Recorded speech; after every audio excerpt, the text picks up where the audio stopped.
కుమార్ అండి, కర్నూలు జిల్లా. ఇక్కడ మా ఫ్రెండ్స్ అందరూ మాట్లాడుతున్నట్లుగా ఇప్పుడు చాలామంది అంటే మాకు పీజీలో ఆస్పిరెంట్స్ చాలామంది ఉన్నారు.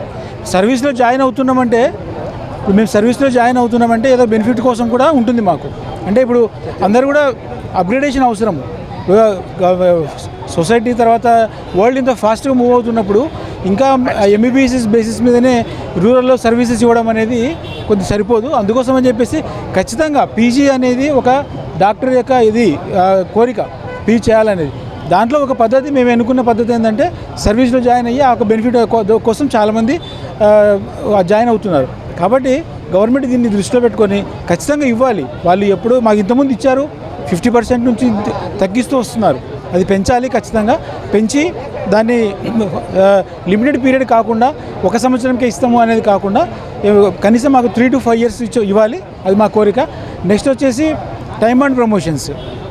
ఇప్పుడు 1999 వాళ్ళు జాయిన్ అయిన వాళ్ళకు కూడా ఇంతవరకు ప్రమోషన్స్ లేవు. అంటే ఆల్మోస్ట్ 25-26 years సర్వీస్ చేస్తున్నారు. ప్రతి జిల్లాలో కూడా డిస్ట్రిక్ట్ పోస్టులు చాలా ఉన్నాయి.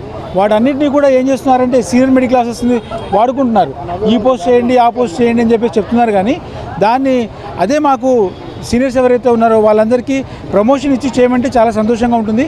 ఎక్కడ కూడా ఏ పోస్ట్ ఇచ్చినా చేయడానికి అందరూ రెడీగా ఉన్నారు. నెక్స్ట్ మాకు రూరల్ అలవెన్స్ అండి. ట్రైబల్ ఏరియాస్లో చేసే వాళ్ళకి ట్రైబల్ అలవెన్స్ చాలా ఇంపార్టెంట్. ఎందుకంటే వాళ్ళు ఫ్యామిలీస్తో పాటు అక్కడ ఉండడం కానీ ఇవన్నీ చేయడానికి అలవెన్సెస్ అనేది చాలా ఇంపార్టెంట్.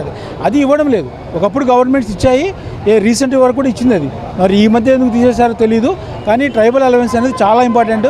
అది ఒక ఎంకరేజింగ్ లాగా ఉంటుంది ఎంప్లాయీకి చేయడానికి. వేరే డిపార్ట్మెంట్స్లో ఇస్తున్నారు, అంటే వైద్య పరిషత్తులో ఇస్తున్నారు, అదర్ డిపార్ట్మెంట్స్లో ఇస్తున్నప్పుడు మరి డాక్టర్స్కి ఎందుకు ఇవ్వరు?